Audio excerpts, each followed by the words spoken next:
Hello guys, welcome back to my YouTube channel. स्वागत है आप सभी का हमारे यूट्यूब चैनल पर। तो आज की इस वीडियो लेक्चर में मैं आपको पढ़ाने वाला हूँ most important one word substitution, जो कि एसएससी के प्रीवियस ईयर में आया हुआ है। और इसका हम करने वाले हैं प्रैक्टिस एमसीक्यू, यानी सेट नंबर 6। बाकी आपको इसका फ्री पीडीएफ लेना है तो आप हमारे टेलीग्राम चैनल से जुड़ जाइएगा। तो चलिए बिना टाइम वेस्ट किए वीडियो की शुरुआत करते हैं।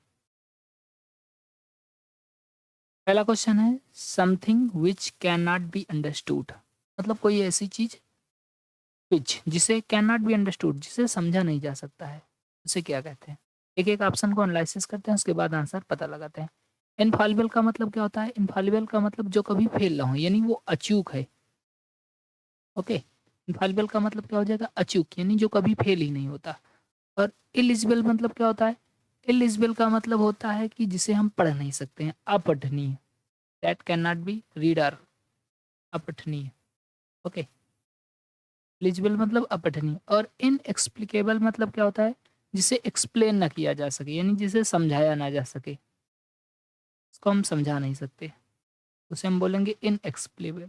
और इनकम्प्रीहेंसिबल का मतलब जिसे हम कम्प्रीहेंस ना कर सके। कम्प्रीहेंस का मतलब क्या होता है? कम्प्रीहेंस का मतलब होता है समझना, यानी जो हमारे समझ में ना आए। तो क्वेश्चन में यही पूछा है कि something which can not be understood, जिसे समझा नहीं जा सकता, उसे क्या कहेंगे? तो उसे बोलेंगे इनकम्प्रीहेंसिबल। ओके, और जिसे जो कभी फेल ना हो उसे अचूक बोलेंगे, जिसे पढ़ा नहीं जा सकता उसे अपठनीय बोलेंगे, और जिसे समझाया नहीं जा सकता उसे इनएक्सप्लिकेबल बोलेंगे। नेक्स्ट क्वेश्चन देखते हैं। अगला क्वेश्चन है something which is fit to be eaten, कोई ऐसी चीज जो फिट है। फिट मतलब ठीक है, टू बी ईटन खाने के लिए, कोई ऐसी चीज जो खाने योग्य है, उसे क्या बोलेंगे? हम उसे बोलते हैं इडिबल। क्या बोलते हैं? इडिबल। इडिबल का मतलब क्या होता है? इडिबल का मतलब होता है खाद्य पदार्थ। क्या होता है? खाद्य पदार्थ, यानी जिसे खाया जा सकता है। और टेस्टी मतलब आप जानते हैं, टेस्टी का मतलब स्वादिष्ट। अनपल अनप्लेटेबल का मतलब क्या होता है? अनप्लेटेबल का मतलब होता है जो स्वादिष्ट ना हो। और डिलीशियस का मतलब क्या होता है? डिलीशियस का मतलब भी स्वादिष्ट होता है। तो क्वेश्चन में हमसे पूछा है कि जिसे खाया जा सकता है उसे क्या बोलेंगे? इडिबल। इसको आप ईट से याद कर लेना, जिसे ईट किया जा सकता है वो क्या होगा? इडिबल हो जाएगा। Next question. अगला क्वेश्चन है one who helps a person in need, मतलब कोई ऐसा व्यक्ति जो किसी व्यक्ति की जरूरत में सहायता करता है, उसे क्या बोलते हैं? तो एक एक ऑप्शन को एनालिसिस करते हैं, फिर आंसर पता लगाते हैं। मर्सेनरी का मतलब क्या होता है? मर्सेनरी का मतलब होता है किराए का।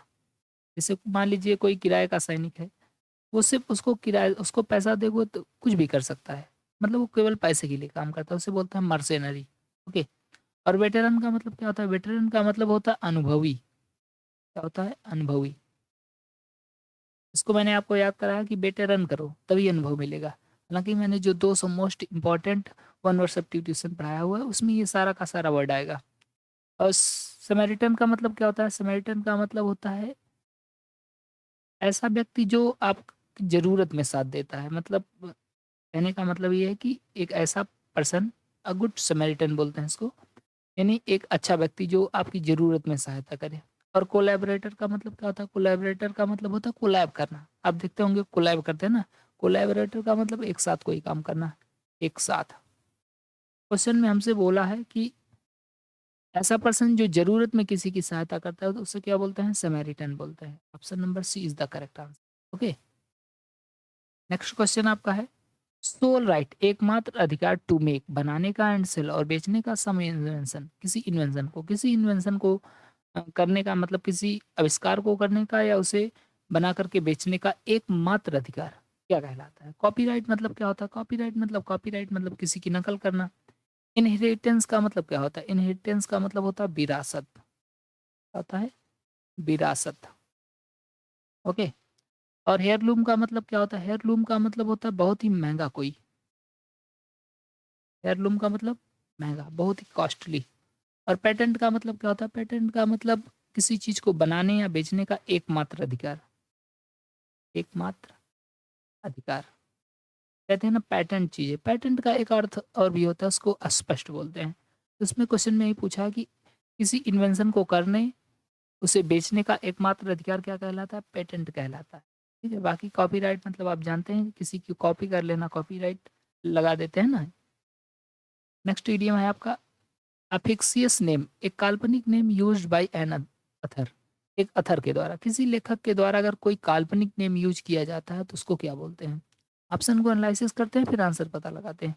होमोनिम्स का मतलब क्या होता है? होमोनिम्स का मतलब होता है कि दो लेटर ऐसे जिनका प्रोनाउंसिएशन सेम होता है। क्या चीज़? प्रोनाउंसिएशन सेम सेम होगा लेकिन उनका मीनिंग डिफरेंट होता है। जैसे एक्सेप्ट एक्सेप्ट ऐसे होता है ना। और एलिबाई का मतलब क्या होता है? एलिबाई का मतलब होता है कि अगर कोई क्राइम हो रहा है तो उस क्राइम के समय कहीं और होना, इस बात का स्टेटमेंट देना, ये क्या होता है? एलिबाई। और सुडोनिम का मतलब क्या होता है? सुडोनिम का मतलब होता है उपनाम, मतलब कोई एज्यूम्ड नेम, उपनाम। ठीक है। और एनॉनिमस का मतलब क्या होता है? एनॉनिमस का मतलब होता है गुमनाम, जिसका नाम पता ना हो। तो क्वेश्चन में बोला कि अथर के द्वारा कोई एज्यूम किया नेम क्या कहलाता है? सिडोनिम कहलाता है। सिडोनिम मतलब उपनाम, किसी का अथर जो कोई नाम धारण कर लेता है उसको सिडोनिम बोलते हैं। और एनानिमस क्या होता है? एनानिमस का मतलब होता है जिसका नाम ना पता हो, एक ऐसा अथर या ऐसी बुक जिसके लेखक के बारे में पता ना हो, उसको हम एनानिमस कह सकते हैं। ठीक है।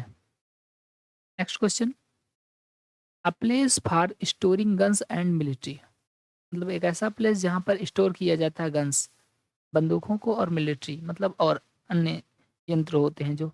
एपियरी का मतलब क्या होता है? एपियरी का मतलब जहाँ पर बीज को रखा जाता है, यानी मधुमक्खी शाला कह सकते हैं इसको, मधुमक्खी शाला। ओके। एपियरी का मतलब क्या होगा? मधुमक्खी शाला, यानी जहाँ पर मधुमक्खियों को रखा जाता है। और अर्सेनल का मतलब क्या होता है? अर्सेनल का मतलब होता है शस्त्रागार, जहाँ पर शस्त्रों को रखा जाता है, इसको बोलते हैं अर्सेनल। ओके। और आर्काइव का मतलब क्या होता है? आर्काइव का मतलब अभिलेखागार, अभिलेखागार यानी जहाँ पर सरकार के द्वारा किसी चीज को सुरक्षित करके रखा जाता है, उसे आर्काइव कहते हैं, अभिलेखागार कहते हैं। और एवियरी का मतलब क्या होता है? एवियरी का मतलब होता है पक्षीशाला। ये भी एक रूट वर्ड होता है पक्षियों के लिए। ओके। इन दोनों वर्ड को जरूर याद रखिएगा। एवी मतलब होता है आपका पक्षी से, और एपी का मतलब मधुमक्खी से। तो एवियरी मतलब पक्षीशाला, एपियरी मतलब मधुमक्खीशाला, अर्सेनल मतलब शस्त्रागार, और आर्काइव मतलब अभिलेखागार, अभिलेखागार। ओके। तो क्वेश्चन में बोला है कि जहाँ पर गन्स और मिलिट्री को स्टोर किया जाता है उसे क्या बोलेंगे? उसे शस्त्रागार बोलेंगे, नहीं अर्सेनल बोलेंगे। हमारे इस क्वेश्चन का आंसर हो जाएगा option number B, arsenal. Next question, अगला क्वेश्चन है कि अ प्लेस, एक ऐसा place where fruits trees are grown, जहाँ पर फल या वृक्षों को उगाया जाता है, उसे क्या बोलते हैं? तो एक एक ऑप्शन को एनालिसिस करते हैं, उसके बाद इसका आंसर पता लगाते हैं। गार्डन का मतलब क्या होता है? बगीचा। ओके। गार्डन मतलब बगीचा। प्लांटेशन का मतलब क्या होता है? प्लांटेशन का मतलब एक ऐसा प्लेस जहाँ पर किसी अ, एक विशेष प्रकार की फसल को बहुत ज़्यादा मात्रा में किया जाए, जैसे चाय की बागान ना, बागान। प्लांटेशन का मतलब क्या होता है? बागान। ओके। और ऑर्चर्ड का मतलब क्या होता है? ऑर्चर्ड का मतलब होता है फलोद्यान, यानी फलों का बगीचा।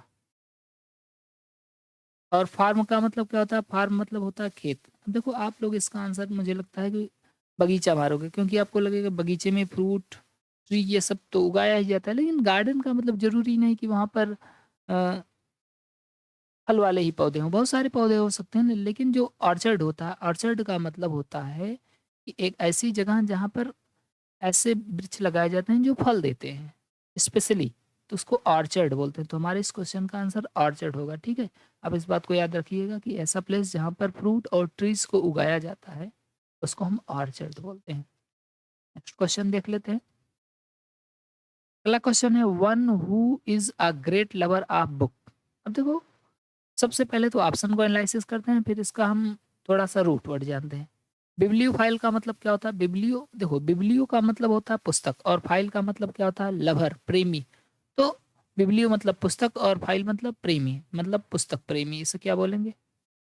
पुस्तक प्रेमी। ओके। बिब्लियो फाइल मतलब क्या हो जाएगा? पुस्तक प्रेमी। और पेडोफाइल का मतलब क्या होता है? पेडोफाइल का मतलब होता है कि ऐसा पर्सन जो बच्चों से प्रेम करता है। अब यहाँ पर प्रेम करने का ये अलग संदर्भ है, जैसे माता पिता अपने बच्चों से प्रेम करते हैं, वो वाला प्रेम नहीं। मतलब जो कोई बच्चे देख किसी बच्चे को देखता है और उसके मन में बच्चे को लेकर के कामुक भाव आते हैं, यानी सेक्सुअल डिजायर आती है, उसको पेडोफाइल बोलते हैं। तो यहाँ पर आप समझ सकते हैं पेडोफाइल का मतलब। ओके। और जेनोफाइल का मतलब क्या होता है? जेनो एक रूट वर्ड होता है विदेशियों के लिए, जेनो मतलब विदेशी और फाइल मतलब प्रेम, मतलब जिसको विदेशी चीज़ों से प्रेम है, विदेशी स्थानों से प्रेम हो, कोई विदेशी चीज़, तो विदेशों से प्रेम हम लिख सकते हैं इसको, विदेशों से, देशों से प्रेम। ओके, और लास्ट हमारा क्या है? लास्ट हमारा होमोफाइल्स। हेमोफाइल मतलब क्या होगा? आपका हेमोफीलिया से होगा, एक रोग होता है ना रक्त वाला, तो उसी से रिलेटेड है। क्वेश्चन में पूछा है कि जो पुस्तकों का बहुत बड़ा प्रेमी हो उसको क्या बोलेंगे? बिब्लियोफाइल बोलेंगे। तो बिब्लियो क्या होता है? बुक के लिए रूट वर्ड होता है, और फाइल का मतलब क्या होता है? फाइल का मतलब प्रेम। देखो सब में फाइल लगा हुआ है ना, फाइल का मतलब क्या होता है? प्रेम, लव। और पेडो मतलब बता ही दिए, और जेनो मतलब क्या होता है? विदेशी। ओके, तो इस क्वेश्चन का आंसर हो जाएगा bibliophile. Next question, the act of looking back on past time, मतलब लुकिंग बैक, पीछे देने का एक्ट, पीछे देखने का एक्ट, यानी कार्य ऑन पास्ट टाइम, मतलब जो बीता हुआ समय है उस समय के बारे में सोचना विचार करने का जो कार्य होता है उसको क्या बोलते हैं? तो रेट्रोस्पेक्शन का मतलब क्या होता है? रेट्रोस्पेक्शन का मतलब यही होता है कि जो चीज़ें बीत गई हैं, बीती चीज़ों को याद करना, बीती बात को याद करना, रेट्रोस्पेक्शन करना, बीती बात को याद करना। ओके, और इंस्पेक्शन का मतलब क्या होता है? इंस्पेक्शन का मतलब किसी चीज़ को इंस्पेक्ट करना, यानी निरीक्षण करना, निरीक्षण करना। और इंट्रोस्पेक्शन, इंट्रोस्पेक्शन का मतलब क्या होता है? इंट्रो मतलब खुद को, इंस्पेक्शन मतलब निरीक्षण करना, मतलब खुद में निरीक्षण करना। हम इसको कह सकते हैं आत्म मंथन, आत्म मंथन, अपने बारे में पता लगाना, इसको बोलेंगे आत्म मंथन। और सरकमस्पेक्शन का मतलब क्या होगा? सरकमस्पेक्शन का मतलब होता है जो हर चीज़ों में एहतियात बरतता है, एहतियात। ओके, मतलब जल्दबाजी किसी चीज़ में नहीं करता, बहुत ही सोच समझ के कोई चीज़ करता है, उसको कहते हैं सरकमस्पेक्शन। क्वेश्चन में पूछा है कि पुराने समय को देखने का कार्य क्या कहलाता है? उसको बोलते हैं रेट्रोस्पेक्शन बोलते हैं। ओके, रेट्रोस्पेक्शन मतलब बीती बात को याद करना।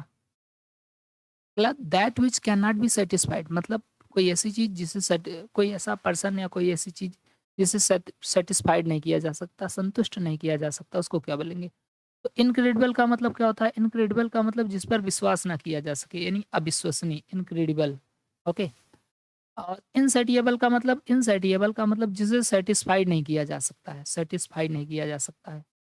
और इम्प्रोबेबल का मतलब क्या होता है? मतलब जो प्रोबेबली भी ना हो, प्रोबेबली मतलब होता है आपका संभव, लेकिन यहाँ पर इम्प्रोबेबल मतलब असंभव हो जाए, क्या हो जाए? असंभव। और इम्पॉसिबल का मतलब क्या होता है? इम्पॉसिबल का मतलब भी असंभव होता है। तो क्वेश्चन में हमसे पूछा है कि जिसे संतुष्ट नहीं किया जा सकता, उसे क्या बोलेंगे? तो उसे बोलेंगे हम इनसैटिएबल। इसको सेटिस्फाइड से याद कीजिएगा तो याद हो जाएगा ना। तो गाइज, अगर आपको ये वीडियो पसंद आए तो प्लीज़ वीडियो को लाइक करें, नए हो तो चैनल को जरूर सब्सक्राइब करें। बाकी आपको इसका पीडीएफ लेना है तो हमारे इस टेलीग्राम चैनल से जरूर जुड़ जाइएगा। Thank you so much. जय हिंद, जय भारत।